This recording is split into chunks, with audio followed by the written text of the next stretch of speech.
Hello guys, देख रहे हैं इस वीडियो में। देखिए देखिए इनको ट्रीटमेंट कैसे किया जाएगा। थोरैक्सी है, इसको बोलते हैं बैक पेन।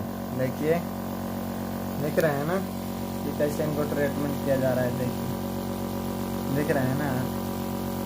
ये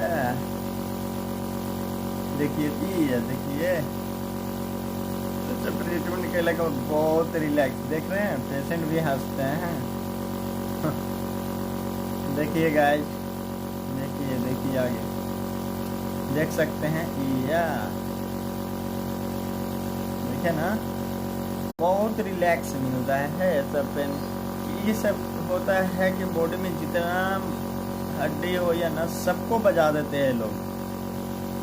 इसी की वजह से पेशेंट को रिलैक्स मिलता है और बढ़िया होता है। ये नहीं कि हम खराब बोले, बढ़िया होता है। अगला वीडियो देखने के लिए लाइक करें, कमेंट करें, शेयर करें और सब्सक्राइब जरूर